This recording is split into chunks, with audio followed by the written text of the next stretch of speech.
አይነት ስህተት ምንድነው ማለት? ስህተቱ ላይ ያው ቀዳሚነት ያንተ ተጠያቂነቱ አንተ ነው ማለት ክፍያ ይሄ ነው ወይ?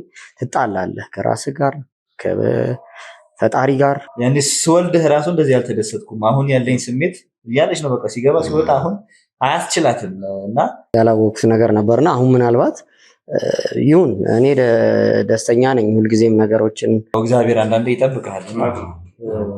ጠላቶች በጣም የከፉ ቢሆኑ ያው እሱ በዙሪያ አለ ይጠብቃል እና ትንሽ እየተጨነቅኩ ነው ያለሁት። ምክንያቱም ስህተቶች እንዲፈጠሩ አልፈልግም።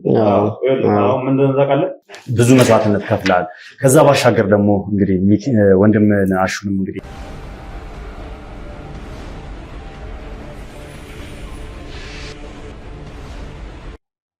ሰላም የተወደዳችሁ የተከበራችሁ ቤተሰቦች እንደምን አላችሁ? እንደምን ከረማችሁ? በያላችሁበት ሰላም እግዚአብሔር ከእናንተ ጋር ይሁን እያልኩ ነው። ዛሬ ባልተለመደ ሁኔታ በንስር አይን ቁጥር 2 እንግዲህ ብቅ ብያለሁ። እንግዲህ ውድ ቤተሰቦች ከዚህ ቀደም የንስር አይን ቁጥር 2 ላይ እንግዲህ ብቅ አላልኩም፣ በቪዲዮ ራሴን አላሳየሁም።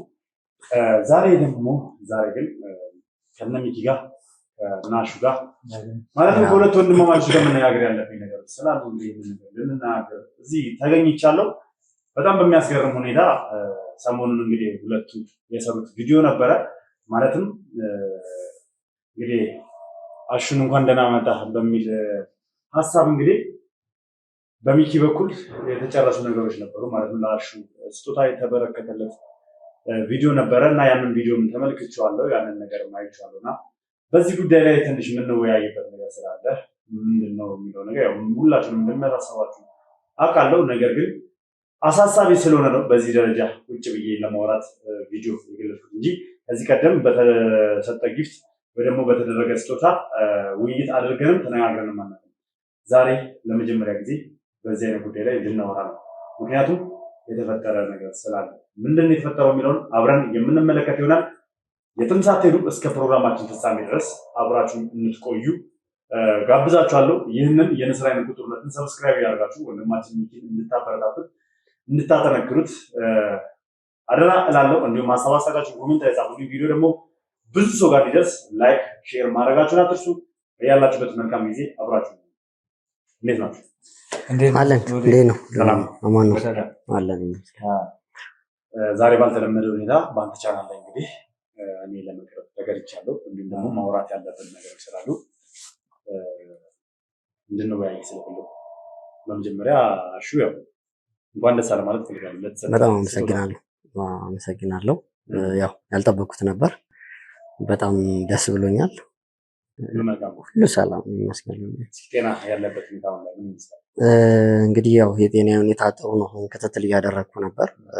አሁን ያው ከሕክምና ውጪ ቤት ውስጥ ደግሞ የሚደረግልኝ ትሪትመንት ከቤተሰብ ጋር ያለው ነገር የበለጠ ያው ሕክምናውን ጥሩ እንዲሰራ አድርጎታል። ያው ቤተሰቦቼ ናቸው ለኔ ያሉኝ። እነሱ ከጎኔ መሆናቸው ደግሞ የበለጠ መኖሬ ላይ ጤናዬ ላይ ትልቅ ለውጥ አምጥቷል። ስለዚህ ያው ጥሩ ነው። እንዴት ነው እስኪ ከዛውላ ፈተና በኋላ ከዛውላ ችግር ወጥተህ አሁን ላይ ምን አይነት ሁኔታ ውስጥ ትገኛለህ? ያሳለፍከውን ነገር እና አሁን ላይ ያለበት ስታስቡ ምን አይነት ስሜቶች ይሰማዋል? እንግዲህ ያው ከዚህ በፊትም ያኔም የመጀመሪያ ጊዜ ማወራቸው ነገሮች ናቸው። ማለት ጭራሽ ይሄ ለውጥ ይመጣል ብዬ በህልሜም በሆኔም ማላስበው ሁኔታ ነው የተፈጠረው እና አንዳንዴ የእኛን ህይወት ራሳችን የምንወስነው አይደለም። እንደዛ ነው የሚሰማኝ። ሁሉም ሰው በቃ የራሴን ህይወት እዚህ ቦታ ላይ አገኘዋለሁ ብሎ መወሰን አይችልም። የኔ የህይወት ለውጦች በጣም እንትን ናቸው፣ ቅስፈታዊ ናቸው። እንግዲህ ህይወቴን አጥቼ ጨለማ የሆነ ነገር ውስጥ ነበርኩኝ። ከዛ በኋላ ራሴን እንግዲህ ከፈጣሪ ጋር ለማስታረቅ ወደዛ ነው በቃ ህልሜ የነበረው ነገር። የደረሱብኝም ጉዳቶች አሉ። እነዛን ጉዳቶች ደግሞ ማለት ለህዝብ እየኖርክ ማስተናገድ በጣም ይከብዳል። ማለት ክፍያ ይሄ ነው ወይ? ትጣላለህ ከራስህ ጋር ከፈጣሪ ጋር። ያ ሁሉ ነገር ደግሞ ተፈጠረና አልፎ ደግሞ በቃ ከዛ በኋላ እንግዲህ ለቤቴ ካበቃኝ በኋላ የማስበው ህይወት እንግዲህ ነገ ደግሞ እንዴት ነው የማረገው? ምንድነው የሚለውን ነገር እያሰብኩ ስጦታዎች መጡ።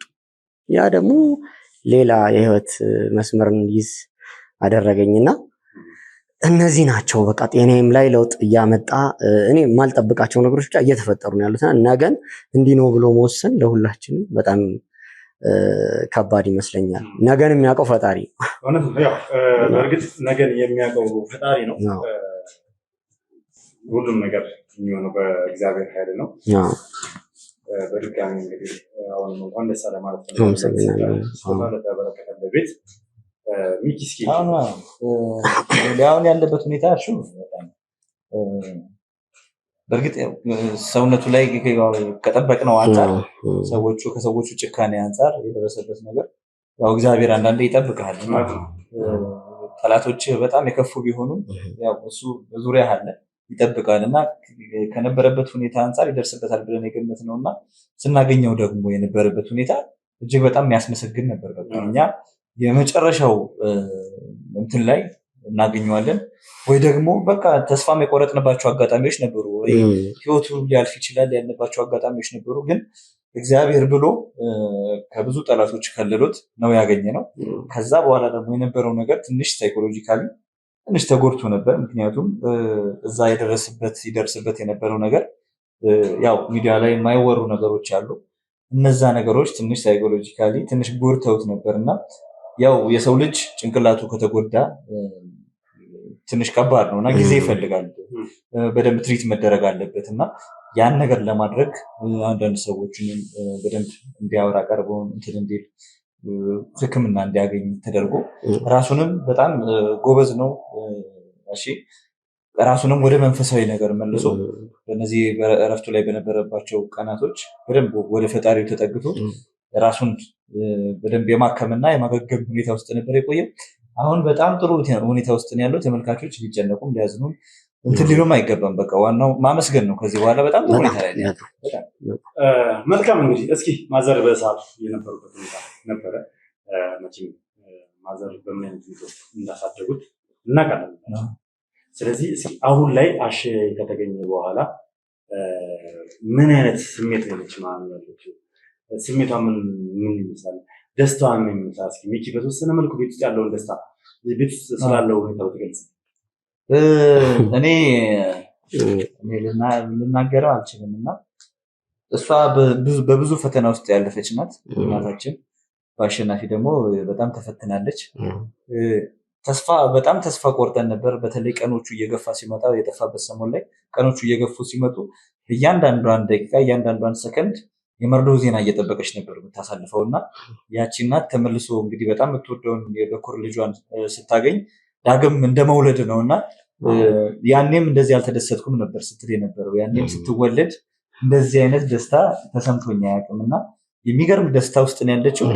ያኔ ስወልድህ ራሱ እንደዚህ አልተደሰትኩም፣ አሁን ያለኝ ስሜት እያለች ነው። በቃ ሲገባ ሲወጣ አሁን አያስችላትም እና ብቻዋንም እንዲንቀሳቀስ አትፈልግም። ያው ከነበረው ነገር አንጻር ነገሮች እስኪረጋጉ በጣም እየተንከባከበችው ነው የምትገኘው።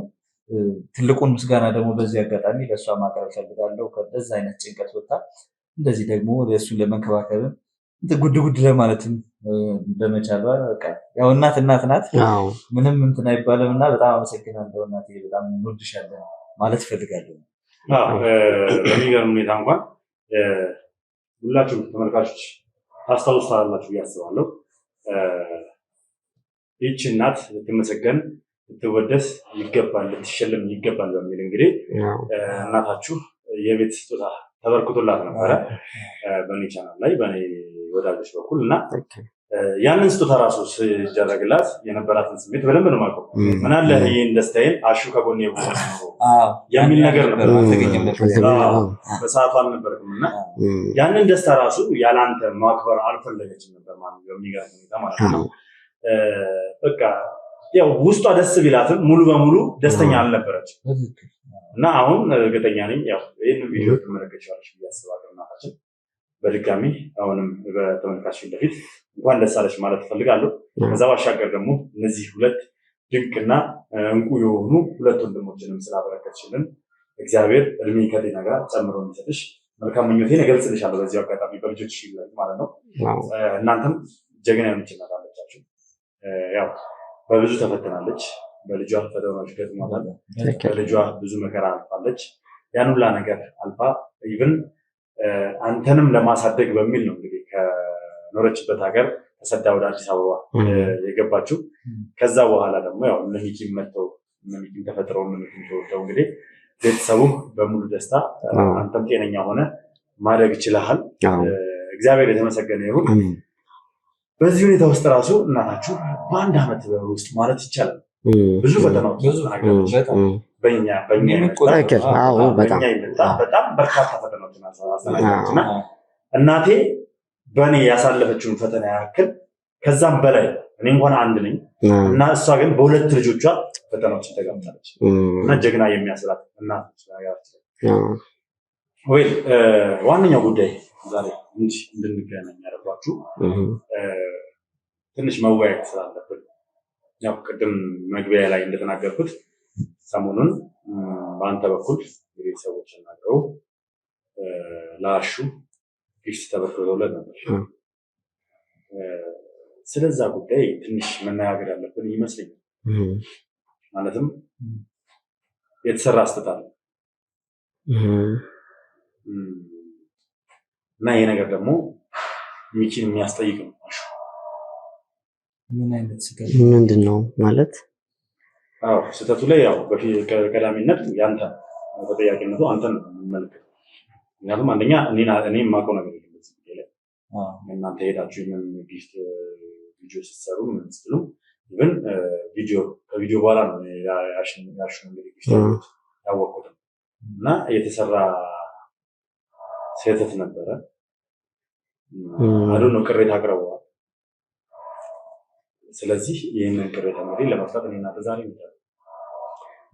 እስቲ ምንድን ነው ትንሽ ግራ ያጋባል። ይህን ነገር አሹ አንተ ፊት ለፊት የምናገረው ማለት ቅድሚያ ምንም ያላወቅኩት ነገር ነበርና አሁን ምናልባት ይሁን እኔ ደስተኛ ነኝ። ሁልጊዜም ነገሮችን ፊት ለፊት ማውራታችን ተገቢ ነው ብዬ አስባለሁ። ግን ድንገት ስትነግረኝ ትንሽ ቅር አለኝ። ምክንያቱም ከማውራት የምንችልባቸው ነገሮች አሉ። እንደዚህ አይነት ተፈጥሯል እና የሁላ ነገር ደግሞ የሆነው በሚኪ ነው ሲባል ደንግጬ ነበር። እኔ ምንም የማውቀው ነገር የለም ለመናገር ወደኋላ ተመልሼም ለማስታወስ ሁለታችንም አሁን እዚህ ጋር ማውራት ስንፈልግ ጀምር ቀጥታ እዛ ይዤህ መሄድ አላቃተኝም ነበር። ይሄ ነገር በተባለበት ሰዓት ቀጥታ ይዤህ መሄድ አላቃተኝም። ግን ሁለታችሁም ስለነበራችሁ በቦታው ላይ ምናልባት የምታስታውሱት ነገር ካለ አስታውሳችሁ እንድትነግሩኝ ስለፈለኩ ነው። ምክንያቱም እዛ ቦታ ላይ ያው መሄዳችን አይቀርም፣ ሄደን ችግሩ እንዲፈታ ማድረጋችን አይቀርም። ይቅርታ መጠየቅ ካለብን ይቅርታ እንጠይቃለን። መስተካከል ያለበት ነገር መስተካከል እናደርጋለን። ትንሽ እየተጨነኩ ነው ያለሁት፣ ምክንያቱም ስህተቶች እንዲፈጠሩ አልፈልግም። አሁን ምንድን ነው ታውቃለህ፣ ያን ያክል የገዘፈ ስህተት አለ ጥፋት አለ። ነገር ግን በእኛ ስራ እንደ ማንነታችን እንደ ስራችን እንደ ምግባራችን ትንሽዬ ስህተት እኛ ላይ ይጎዳል አይደለ? ታውቃላችሁ። ምክንያቱም እኛ በምን አይነት እይታ ነው በማህበረሰቡ ውስጥ ምን አይነት ተቀባይነት አለ የሚለው ነገር ታውቃላችሁ አይደል? እኛ ለህዝብ የምንኖር ህዝብን የምንደግፍ ህዝብን የምንረዳ ወንጀለኛ አሳዳጅ ሆነን በህዝቡ ዘንድ መልካም ሰዎች ተብለን የምንጠራ ሰዎች ትንሽ ስህተት ከሰራ ምን አይነት ነገር እኛ ላይ ሊፈጠር ነው የሚችል ታውቃላችሁ። የሰው ልጅ ብዙ ጊዜ በነገራችን ላይ ለምን 1 ሚሊዮን ጊዜ መልካም ስራ ሰርተህ አንድ ትንሽ ጥፋት አጥፋት ከ1 ሚሊዮኑ ስራ ያቺ ጥፋት ትውላለች። ልክ ነጭ ወረቀት ላይ አንድ የእስክሪብቶ ነጥብ እንደምንጣል ይገባኛል። አሁን ምናልባት ያው እኔ እንግዲህ ከተመልካቾች ጋርም ግንኙነት አልነበረኝም። ምናልባት የተሰጡ አስተያየቶች ካሉ የቅሬታ ምንድን ነው የተፈጠረው ትንሽ የተጨነቁ ነው ያለሁት። ማለት አንደኛ አላወራንም ከካሜራ ጀርባም አሁን ወደዚህ እኔ ደንግጬ ስለነበረ በተነገረኝ ሰዓት ደንግጬ ነበር። ኢቭን እዚህ ለመምጣት ራሱ ማለት ማታ ነው አካባቢ ነው እና እዚህ ለመምጣት ራሱ እስኪነጋ ነው የሚጨንቀኛል። በጠዋት ፈልጋችኋለሁ ነው ያልኳችሁ አይደል? በጠዋት ፈልጋችኋለሁ ቢሮ እንገናኝ ብዬ አስጠነቀቅኳችሁ። በቃ ያለውን ነገር ቢያንስ የምታስታውሱት ነገር ካለ እዚሁ ተነጋግረን ተዘጋጅተንበት እንድንሄድ። ስለዚህ እናንተ ምንም የምታስታውሱት ነገር የለም? ጭራሽ ማስታወስ የምችለው ነገር የለም። ያጠፋሁት ብዬ የማስበው ስህተቶች ሊሰሩ ይችላሉ፣ ግን በትክክል ስህተቶቹ ተፈጥረው ከሆነ ምን አይነት እርምጃዎችን ምናምን እንወስዳለን። ውለው እንደዚህ ረጅም ጊዜ ውለው የሚያድሩ ስህተቶችን አንሰራም እና እርስ በርስ እንትን ስለምንል አሁን ላይ እንግዲህ ከሌለ ከሶስተኛ ወገን የመጣ ጥያቄ ከሆነ ምናልባት እኛ ያላወቅነው ነገር ነው ማለት ነው። ምናልባት ከሆነ በግልጽ እናውራና ያው አንተን እዛ ድረስ ይዤ መምጣት አልፈለግም። ችግር አሁን እኮ ደህና ነኝ። ምናልባት መሄድ ካስፈለገም ያሉ ችግሮች ምክንያቱም እኔ የምታስታውሰው ነገር ካለ ብዬ ነው አንተን የሚያናገርኩ እንጂ በተጠያቂነት ያው ሚኪ ነው በዚህ ጉዳይ ላይ ሊጠይቅ የሚገባው የእሱ ስህተት ነው። ስለዚህ ያው አንተን ከካሜራ ጀርባ ያለው ነገር እናውራ በማውራታችን ግድ ነው። እዛ ቦታ ላይ እንሄድና እስኪ ምንድን ነው የተፈጠረው የሚለውን ነገር እዛ የሚጠብቀን አንድ ልጅ አለ ናቲ የሚባል ናትናኤል እንግዲህ እናናግረዋለን። ምንድን ነው የተፈጠረው፣ ምንድን ነው የሆነው፣ ስህተታችን ምን ላይ ነው፣ ምንድን ነው ማስተካከል ያለብን የሚለውን እንግዲህ እንመለከታለን። እንግዲህ ያው ምንም ማድረግ አይቻልም። አንዳንዴ ከሰው ስህተት ከብረት ዝገት የሚባል ነገር አለ። ሁላችንም ማለት ምንድን ነው? አንተ ችግር የለውም ማለት እናንተ እናወራለን። መናገር ባለብን እናንተ እናገራለን። ሚኪ በቦታ ላይ መገኘት ስላለበት እዛ ቦታ ላይ ሄደን ማውራት አለብን። እሺ፣ ግን ማለት ትንሽ በጣም ነው እየተጨነኩ ያለሁት። ነገሩን መስማት ካለብኝም ብሰማው ደስ ይለኛል። ምክንያቱም ያው ከኔ መጣ አይደለም እያንዳንዱ ነገሮች ስጦታዎችም ችግር ካለ እያንዳንዱ ነገር ላይ አላውቅም። ከምንም በላይ ደግሞ ለውድ ቤተሰቦች ተመልካቾችን የሚነካ ከሆነ ከዛ ጋር የሚፈጠሩ ችግሮች ከሆኑ እንግዲህ እኔ በጣም ነው ለምን ከምንም በላይ ተመልካቾቻችንን በጣም አከብራለሁ፣ በጣም ነው መወደውና ከዛ ጋር እንደው ባይገናኝ ፈጣሪ እንግዲህ እንግዲህ ውድ ቤተሰቦች እናንተ የምትጨነቁ አውቃለሁ። ከዚህ ቀደም እንግዲህ ቅድም ጠቅሼዋለሁ፣ መሀል ላይ ተናግሬያለሁ። ከዚህ ቀደም በሚኪ በኩል ከውጭ ካሉ ሰዎች ጋር የተወሰነ ነገር ተነጋግረው በቴምር ፕሮፐርቲስ በኩል ለአሸናፊ እንግዲህ ስጦታ ተበርክቶለት ነበረ። ያ ማለት እንግዲህ እኛ ለስጦታው ደስ ብሎናል፣ ለተበረከተለት ሽልማት ደስ ብሎናል። ነገር ግን የተሰራውን ስህተት ደግሞ እዛ ጋር የተፈጠረውን ትንሽ ነገር እኛ ላይ ጎልቶ ስለሚታይ ሄደን እሱን ለማጥራት እና ስማችንን ለማጥራት እንሞክራለን። ለማንኛውም ውድ ቤተሰቦች የትም ሳትሄዱ እስከ ፕሮግራማችን ፍጻሜ ድረስ አብራችሁን ናችሁ። ምንድነው ሚኪ የሰራው ስህተት፣ ምንድነው የተፈጠረው ስህተት የሚለው ነገር አብራችሁን እንድትከታተሉና እዛ ጋር ያለውን ችግር ስንፈታው በደስታ አብረን እንድንፈታው ሁላችንም ከስህተታችን እንድንታረም ከጎናችን እንድትሆኑ እፈልጋለሁ። ሀሳብ አስተያየታችሁን ኮሜንት ላይ ጻፉልኝ። በያላችሁበት መልካም ጊዜ። አብራችሁን እንሂድ። እሺ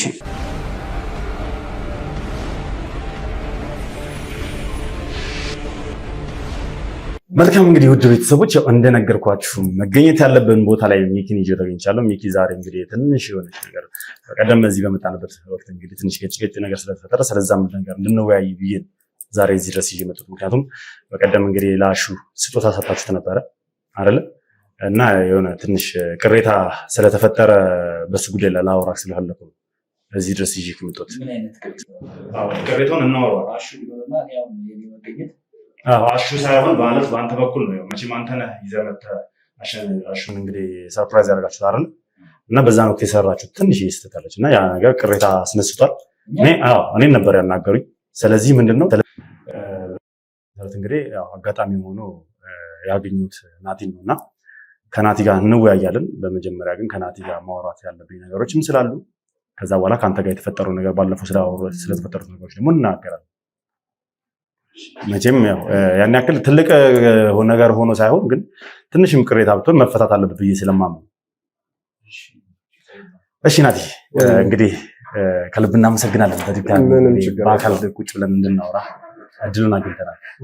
ያው ከዚህ ቀደም እንተዋወቃለን ከሚዲያ ውጭ ከዚህ በፊት ያው እንግዲህ እስኪ መጀመሪያ ስለ አንተ ማንነት ለተመልካቾች ታስረዳልኝና ከዛ በኋላ ወደ ጉዳያችን በሰፊ ያው እኛ እንኳን ብዙም የምንታወቀዎች ያው እንታወቃለን። ናትናኤል እባላለሁ። ለማታውቁኝ ሰዎች ቴምር ድርጅት ውስጥ ያለን ኢምፕሎየሮች ወይም ደግሞ ሰራተኞች ነን። ቴምር ፕሮፐርቲስ ያው ብዙ ታውቀዋለህ መሰለኝ፣ ግን ያው ለበለጠ ለሱም ያህል አንዳንድ ነገሮችን ልበላችሁ። ማለት ቴምር ሪል ስቴት አፎርደብል የሆኑ ቤቶችን ሎኬሽን ቆንጆ ቦታዎችን እየመረጥን ሰውን የቤት ባለቤት የማድረግ መንገድ ላይ ያለ ነው። ያም ማለት ምንድነው ከ15% እስከ 35% ቅናሾች እናደርጋለን። በዋጋም ካየኸው ትንሽ አሪፍ ነገር አለው ከሌላው እንደምታየው ነው። ሱቆችንም ሞሎችንም የመገንባት ሂደት ላይ ያለ ነው። አሁን የዋጋውን ነገር ሰምታችሁት ሊሆን ይችላል። ማለት ከ400 ሺህ እስከ 6 ሚሊዮን ብር ድረስ እንግዲህ ማለት ይሄኛውን ያደረግንበት ምክንያት አሉ አንዳንድ ሰዎች ይገባቸዋል ለምናስባቸው ሰዎች እና ይሄ ዲስካውንት ይመስለኛል አይደል? ከ400 ሺህ እስከ 6 ሚሊዮን ብር እንዲያንተ ከሆነ ምንም ታውቀው። ምክንያቱም ብዙ ጊዜ ብዙ ደንበኞች በእኔ ስም እዚህ መጥተው ገዝተዋል። ብዙ ሰዎችም አወያይተውኝ እንደ በውስጥም እንግዲህ ሪኮመንድ አድርጌያቸው ጠቁሚያቸው እዚህ ቤት የገዙ ሰዎች አሉ። በእኔ ብቻ ሳይሆን በሚኪም በኩል በተለያዩ በእኔ ጓደኞች በኩል ቤቶች ተገዝተዋል። ቅርብ ጊዜም እንደውም በሚኪ በኩል ለወንድሙ ስጦታ ተበርክቶለት ነበረ።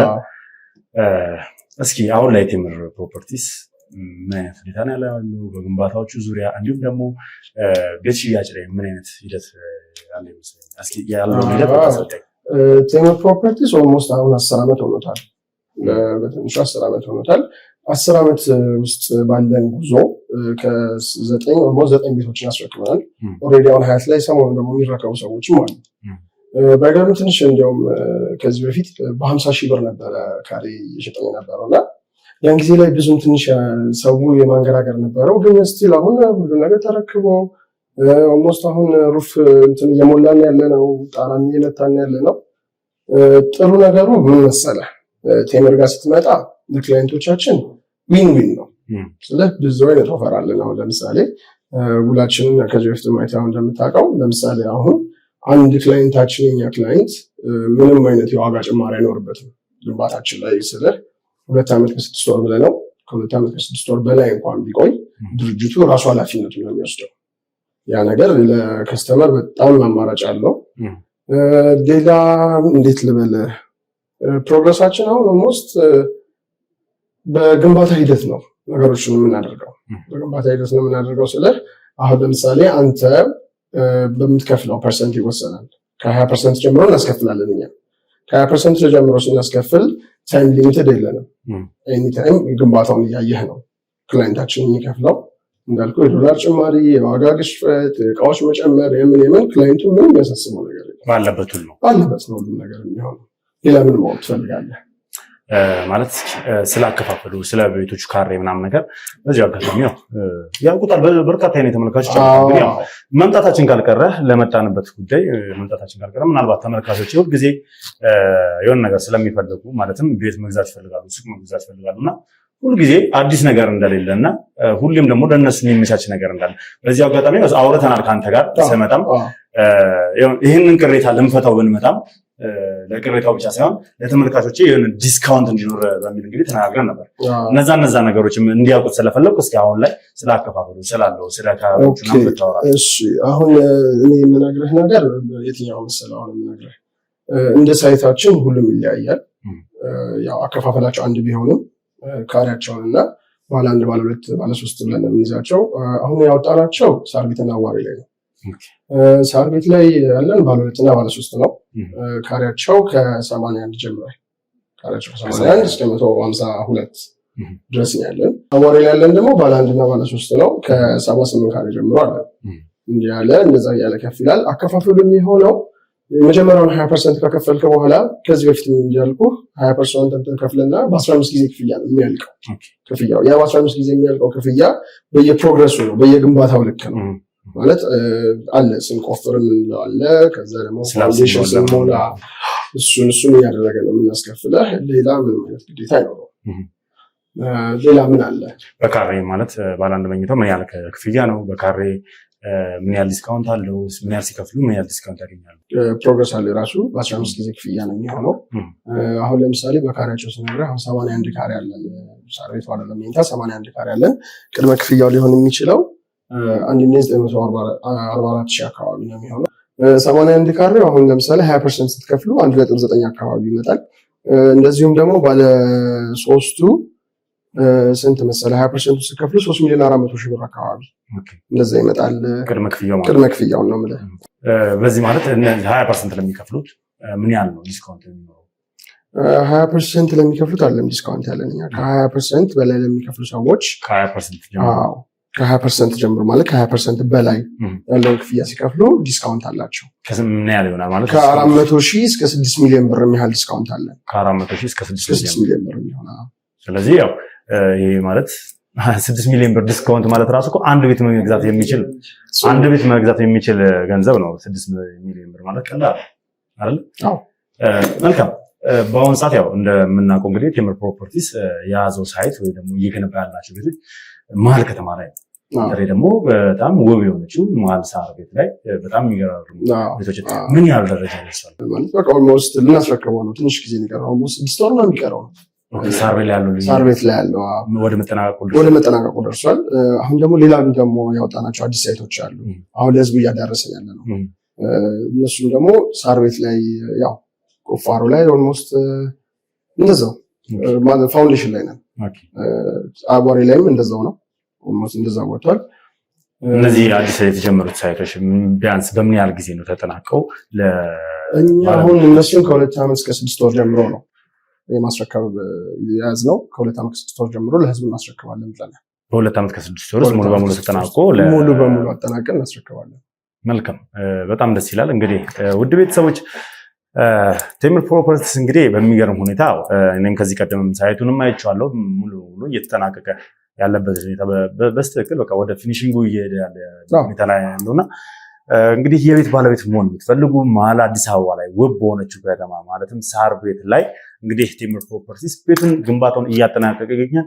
እናንተም እንግዲህ ከአዲስ አበባ መሀል ላይ ቤታችን እንዲሆን እንፈልጋለን ካላችሁ ፈጥናችሁ ቴምር ፕሮፐርቲስ በመምጣት እንዲሁም ደግሞ ናቲን በማናገር አሊያም ደግሞ የናቲን ስልክ ቁጥር ከስራ አስቀምጥላችኋለሁ የቤት ባለቤት እንድትሆኑ እጋብዛችኋለሁ ውድ ቤተሰቦች። ምክንያቱም በአሁን ሰዓት ላይ እንግዲህ ያው ቤትን የመሰለ ነገር የለም። የትኛውም አይነት ንብረት ይኑረን፣ የትኛውም አይነት ባለሀብት እንሁን፣ የትኛውም አይነት ገንዘብ ይኑረን ቤት ከሌለን ምንም። ምክንያቱም ገንዘባችን ነገ ምን እንደሚሆን ስለማይታወቅ ማለት ነው።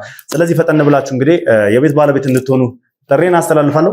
ሚኪ በዚህ ጉዳይ ለመናገር የምትፈልገው ነገር አለ? ወደ አንተ ጉዳይ ከመምጣት በፊት እኔ እዚህ ጋር ጭራሽ እዚህ ጋር የተቀመጥኩበትን ምክንያት እያወቁ አይደለም። ያው ግራ መገባት ውስጥ ነው ያሉት። ያው ቴምር ፕሮፐርቲስን ከዚህ በፊትም ለወንድሜ ስጦታ ሲሰጥ መጥቻለሁ፣ ያለው ነገር አይቻለሁ እና በደንብ የህዝቡን ፍላጎት እያሟላ እንደሆነ አይቻለሁ እና በጣም ኳሊቲ ባለው መንገድ እና ያው በፍጥነት ቤቶችን እያስረከበ እንደሆነ አይቻለሁ። የተፈጠረ ስህተት አለ ብለህ ስለጠራኸኝ እኔ አሁን ያለሁት ምንድነው የተፈጠረው ስህተት ወደሚለው ነው እና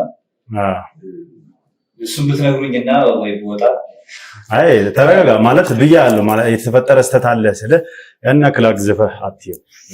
ግን ደግሞ ያቺ የተፈጠረችዋንም ነገር ክስተቷንም ቢሆን ሶልቭ ማድረግ ስላለብን ብዬ ነው።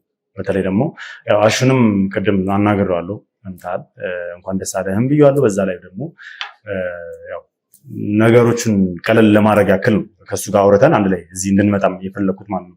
እዛ ጋር ያን ያክል እንደዚህ እንትን ያላልኩ እንድደነግጥ ስላልፈለኩ በተለይ ደግሞ አሹም እንዲደነግጥ ስላልፈለኩ ነው። ሌላው ምንድነው ቴምር ፕሮፐርቲስ አሁን ብቻ አይደለም ወይ ደግሞ ከአሹ ጋር ብቻ አይደለም ከኛ ጋር ሲሰራ ከዚህ ቀደምም ብዙ ስራዎችን ሰርቷል እናስታውሳለን አይደል? ከአሹ ጋር በመምጣት ብቻ ሳይሆን ከኔ ጋር በፊት መጥተህ ብዙ ስራዎችን ሰርተናል። ከካሜራም ውጪ ለብዙ ሰዎች ደግሞ ሽልማትን አድርገናል። ብዙ ለተቸገሩ ሰዎች ውጭ ያሉ እህት ወንድሞቻችን እንደተለመደው እናት አባቶቻችን ከቴምር ፕሮፐርቲስ ጋር በመወያየት ከኛ ጋር በመነጋገር ድጋፍ ስናደርግ ቆይተናል። ረጅም ጊዜ አብረውን የሰራን እና አብዛኞቹን ታውቃቸዋለህ ብዬ አስባለሁ አይደለ? ስለዚህ ያው ያን ያክል የከፋ ነገር ኖሮ አይደለም ብቻ መስተካከል ያለበት ወይ ደግሞ መደረግ ያለበት ነገር ስላለ ያው ቀጥታ ከናቲ ጋር አወራንና ለምን እንደዚህ ሆነ ከአሹ ጋር ብቻ ምናምን ነገር የሚለውን ነገር ተነሳና በቃ እሺ እመጣለሁ ያለውን ነገር አብረን እንጨርሳለን እናስተካክሏለን ብዬ ነው የመጣሁት።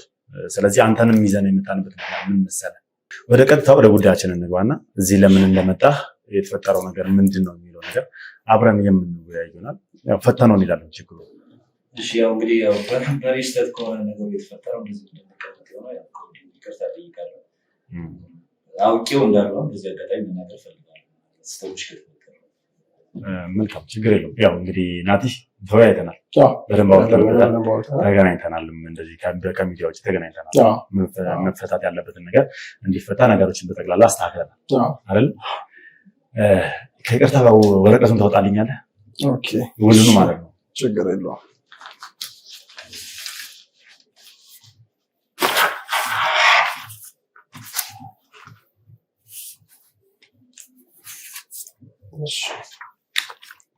መልካም። እስኪ ሚኪ ይሄን ነው ለዩ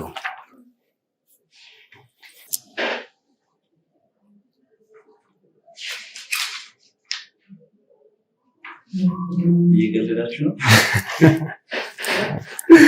እንግዲህ ውድ ቤተሰቦች ሚኪ ባለፈው በሰራው ስራ ባደረገው መልካም ተግባር ወንድሙን ከዛ እሳት ውስጥ አውጥቶ ወንድሙ ብቻ ለምን ተሸለመ በሚል ለወንድማችን ሚኪ ባለ 2 መኝታ ቤት እንግዲህ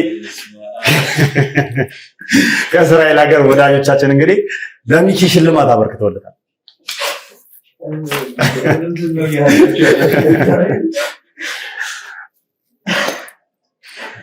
ሚኪ ታዲያ መጀመሪያ የጠበኩት ሌላ ነገር ስለነበር ትንሽ እስኪ ላስደንግጥ ብዬ ነው። ይሄ ተረጋጋ። በል በቃ እንደዚህ ማመን የለብህም እኮ። አይ ትንሽ ለምን ወንድሙ ብቻ ተሸልሞ የሚለውን ነገርም እንግዲህ እንኳን ደስ አለህ። ጭራሽ የሚገባ ማለት ነው እንጂ በጣም ነው የማመሰግነው። ያው እንግዲህ እሱንም በደንብ ማመስገን ያለብህ ሰው ነው። ያዝ ናትዬ ነው የምልህ። ሁልጊዜ እስኪ አንድ አይነት ነገር ለምን እናድርግ? እስኪ አንዳንዴ እንደዚህ እናስደንግጣችሁ እንጂ ለሚገባኝ ሰው አይደለም። ምንም ሰርቼ አይደለም እንደዚህ ክብር ምበቃ ያው ሚኪ ብዙ ነገር አድርገሃል። ከኔ ጋር ከካሜራ ጀርባ ሆነ ከኔ ጋር ከካሜራ ጀርባ ሆነ በጣም በርካታ ስራዎችን ሰርተሃል።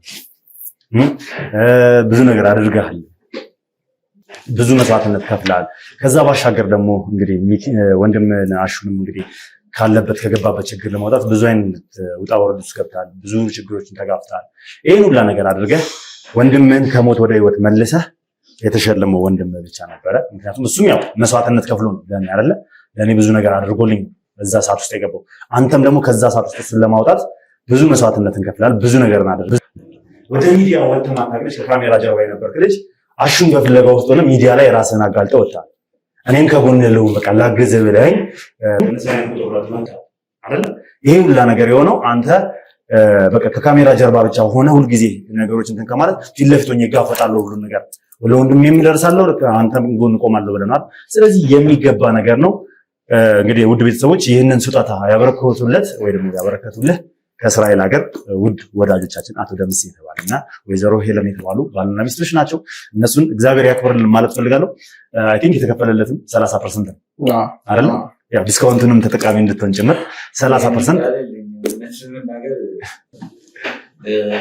ገና የአሸናፊን ደስታ የእሱ መገኘት ደስታ አለ። ከዛ በኋላ ደግሞ እዚሁ ቴምር መተን እንዲሁ ወዳጆቹ እንኳን በህይወት ተገኘ ብሎ ስጦታ አበርክተውለት ነበር። ያን ደስታ ራሱ አጣጥመን አልጨረስንም። እውነት ለመናገር እኔ እንጃ ቃል የለኝም፣ እውነት ቃል የለኝም። ምክንያቱም የነበርንበት ሁኔታ ነበረ ከፍተኛ የሆነ እግዚአብሔር ይመስገን ኢኮኖሚካሊ ያው እንሯሯጣለን ራሳችን እንትን ለማለት ግን እንደዚህ አይነት ለካ የሆኑ ችግሮች ሲመጡ ለመልካም ነው እና አሁን ደስታ ደግሞ ከበደኝ ተደራርቦብኝ በጣም በጣም አመሰግናለሁ። አቶ ደምሴና ወይዘሮ ሄለን እጅግ በጣም አመሰግናለሁ።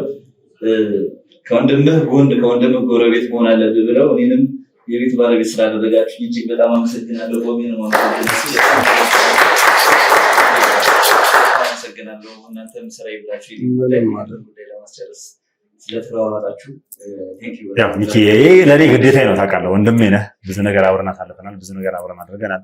ብዙ መስዋዕትነት ለእኔ ገብተሃል። ስለዚህ ይሄ ለእኔ እንደምንም ከዚህ በላይ እንደውም ይሄን ነገር እንደውም ማድረግ የነበረብኝ እኔ ከራሴ ከኪሴ ነበር አይደለ? ነገር ግን ያው ወዳጆች አሉን፣ ጥሩ ጥሩ ወዳጆች አሉን። እነዚህም ሰዎች ደግሞ ይጨነቃሉ። ምንድነው ያሉት እነሱ እንደውም ያ ቤት ሲገዛ በሁለቱ ስም ነበር መሸለም የነበረባቸው። ለሁለቱም ነበር አንድ ላይ መሸለም የነበረባቸው። እንደ ወንድማማችነት ባለ 2 መኝታ አንድ ላይ እንዲሰጣቸው መሰጠት ነበረበት። ነገር ግን ያው ችግር የለውም እነዛ ሰዎች በራሳቸው ፍላጎት ነው ላሹ ስጦታ ያበረከቱለትና እኛ ደግሞ ለሚኪ ስጦታ ማበረከት እንፈልጋለን ብለው ነው ይህንን ነገር ያደረጉት። እኔም እንግዲህ አቶ ደምሴና ወይዘሮ ሄለንን ከልብ አድርጌ አመሰግናለሁ። እግዚአብሔር ያክብርልኝ ማለት ፈልጋለሁ። በወጣ የተካ ጨማምሮ ሀብት እንዲያደርጋቸው እንግዲህ መልካም ምኞቴን እገልጻለሁ። እስኪ ስላለው አከፋፈልና ስለተከፈለለት ስለ ዲስካውንት ጭምር አሁን ለአንተ ስጦታ ሊበረከት የሚፈልገው ወይም ደግሞ አሁን የተባሉት ሰዎች ለአንተ ስጦታ ያደረጉልህ ባለ ሁለት መኝታ ነው። በዚህ አጋጣሚ ባለ ሁለት መኝታ ነው የተከፈለልህ እየነገረህ ነው 30% ነው። 30% ማለት 13 ሚሊዮን 200 ሺህ ብር ነው እኛ እየሸጥን ያለው ነው ባለ ሁለት መኝታው።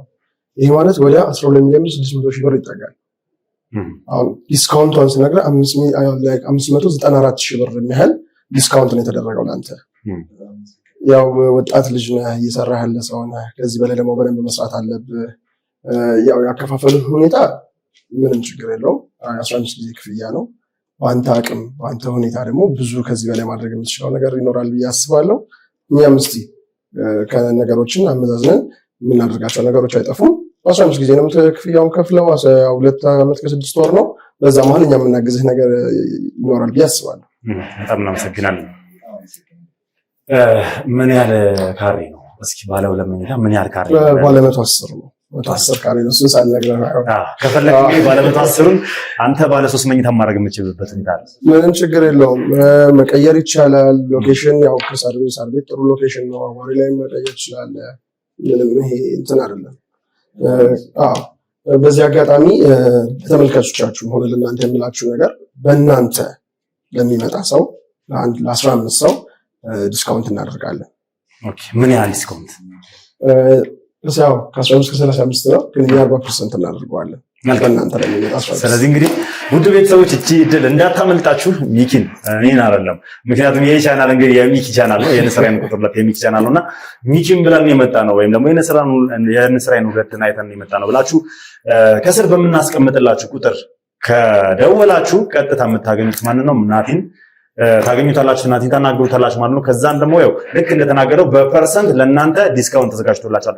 ለሁሉም ወይ ደግሞ ለብዙ አይደለም፣ ለ15 ሰው ብቻ። 15 ሰው ማለት ጥቂት ነው። 15 ቤት ማለት በጣም ጥቂት ነው። ወዲያው ሊያልቅባችሁ ስለሚችል ይሄ ድል ቪዲዮን እንዳያችሁ ቤት ፈላጊዎች ስልካችሁ እንድታጡታችሁ ቶሎ ደውላችሁ የቤት ባለቤት እንድትሆኑና እድል እንድትጠቀሙ ጥሬን አስተላልፋለሁ። አንተም ማለት የምትፈልገው ነገር ካለ ለተመልካቾች ጋብዛችሁ። እንግዲህ በጣም ነው የማመሰግነው ይሄን እድል። በጣም አሁን ላይ የቤት ባለቤት መሆን ማለት በጣም ትልቅ ኢንቨስትመንት ነው። በተለይ አዲስ አበባ ላይ የቤት ባለቤት መሆን ማለት በቃ ትልቅ ካምፓኒ ባለቤት እንደመሆን ነው የምቆጥረው። ምክንያቱም ያ ቤት ያወጣበትን ብር መመለስ ይችላል፣ በኪራይም በተለያዩ ነገሮች መመለስ ይችላል እና ያውን ሳር ቤት ላይ የቤት ባለቤት መሆን ማለት ለኔ ትንሽ ህልምም እየመሰለኝ ነው ተመልካቾች። ምክንያቱም ቤተሰቦችን ማገዝ ፈልግ ነበር። ከዚህ በኋላ ደግሞ ወጣትነት አለና የራስን ቤት ትመሰርታለህ። ያው ቤት ያስፈልጋል። ትልቁ ነገር የቤት ኪራይ፣ አዲስ አበባ ላይ የቤት ኪራይ ምን ያህል እየናረ እንደመጣ ያው በተለያዩ እንትኖች መስማት ይሰማሉ ብዬ አስባለሁ ተመልካቾቻችን። ስለዚህ ተጠቀሙበት ነው የምለው ይሄን እድል፣ ይሄን የ15 ሰው እድል ተጠቀሙበት። እየመጣችሁ ቴምር ፕሮፐርቲስ ናቲን ማግኘት ትችላላችሁ ከስር በምናስቀምጥላችሁ ስልክ ቁጥር። ስለዚህ ኢንቨስት አድርጉ በደንብ። ከዚህ በላይ ደግሞ ትልቅ ኢንቨስትመንት ነው። ብር ባንክ ከሚቀመጥ እንደዚህ አይነት ነገሮች ላይ ቢውል ትልቅ ኢንቨስትመንት ነው ብዬ አስባለሁ። በጣም ደግሞ እያየን ነበር ሳይቶቹን ባለፈው አሸናፊ ሰጠሳል። በጣም በጥሩ ኳሊቲ በፍጥነት እየተሰራ ነው ያለው ቴምር ፕሮፐርቲስ። የዚህ ደግሞ አካል በመሆን እጅግ በጣም እንኮራለሁ። ሌሎች ተመልካቾቻችንም እንድትመጡና ይህንን ትልቅ እድል እንድትጠቀሙ በዚሁ አጋጣሚ መናገር ፈልጋለሁ። በጣም አመሰግናለሁ። መልካም እንግዲህ እናንተ እንግዲህ ውላችሁን ትፈራረማላችሁ። እኔ ዛሬ የንስራይን ላይ እንግዲህ ይህንን ፕሮግራም እኔ ነኝ ከፍትክትና ራሴ ነኝ መዘጋው ማለት ነው። ሁሉም ፈራረም ትችላላችሁ። ከመፈራረማችን በፊት ሁልጊዜም ያው ቴምር መጥተው ለሚገዙ ደንበኞቻችን የምንሰጠው አንዳንድ ነገሮች አሉ። እቺ ጣፋጭ ቴምር ነች። መቼም ያው እንደነገር ነው ሁልጊዜ ኦብቪየስ እቺኛ ለኖትቡክ ነች፣ ትጠቅማለች ለአንዳንድ ነገሮች። ይሄ ደግሞ ያው ፕሮዳክታችን ነው። ያው የምንሸጠውም በቴምር አይደለ? ብዙ ጊዜ እንደውም በዚህ አጋጣሚ ለግለሰውና ግለሰው በዚህ አጋጣሚ አይደል ብዙ ጊዜ እኛም እንግዲህ ይህንን ጣፋጭ ቴምር ሳንይዝ ሄደን አናውቅም። ያው ቪዲዮ ላይ ያስገብተን አናውቅም። ቴምር ፕሮፐርቲስ መጥቶ ቤት ለሚገዛ ሰው መጨረሻ ላይ እንግዲህ እቺን ቴምር ወደ ቤቱ ይዞ ሄዶ ያው ቤቱንም እያስታወሰ ጣዕማቸውንም እያየ እንግዲህ ከቴምር ፕሮፐርቲስ ጋር አብሮ ይገበያያል ማለት ነው። እንግዲህ ውድ ቤተሰቦች አብራችሁን ስለነበራችሁ ከልብ አድርጌ አመሰግናለሁ። በያላችሁበት ሰላም እግዚአብሔር ከሁላችሁ ጋር ይሁን እያልኩኝ አዲሱ ናችሁ ካላችሁ ይህንን ቻናል ሰብስክራይብ ያደርጋችሁ ቤተሰብ መሆናችሁን አትርሱ። እንዲሁም ሀሳብ አስተያየታችሁን ኮሜንት ላይ ጻፉልኝ። ቪዲዮን ደግሞ ላይክ፣ ሼር እያደረጋችሁ ለብዙ ሰው እንድታደርሱልኝ እፈልጋለሁ። ውድ ቤተሰቦች ይህ እድል የመጣው ለ15 ሰው ብቻ ነው። ስለዚህ እንዳያመልጣችሁ። ይችን ለ15 ሰው የመጣች እድል የትኛውም ቪዲዮ ላይ ሄዳችሁ ያለውን ቁጥር ደውላችሁ 15 ሰው እድል ተፈጥሮ ነበር በሚኪ አማካኝነት እና ዲስካውንቱን እንፈልጋለን ብላችሁ ብትጠይቁ ማንም ሰው ይህንን ዲስካውንት አያደርግላችሁ። ምክንያቱም በዚህ ቪዲዮ ብቻ እዚህ ቪዲዮ ላይ ባለው ስልክ ቁጥር ብቻ ደውላችሁ ናቲን በማነጋገር እንግዲህ ይህንን የዚህን 15 ሰው ዲስካውንት እንድትጠቀሙ ጥሬን አስተላልፋለሁ። ምክንያቱም ሌላ ሰው ጋር ወይ ደግሞ ከዚህ ቀደም በተሰሩት ቪዲዮዎች ላይ ደውላችሁ ያው እዛ ላይ እንዳትጠይቁ በማለት ነው። እንግዲህ አብራችሁን ስለነበራችሁ ከልብ አድርጌ አመሰግናለሁ። በያላችሁ በሰላም እግዚአብሔር ከሁላችሁ ጋር ይሁን። ሰናይ ጊዜ ይሁንላችሁ።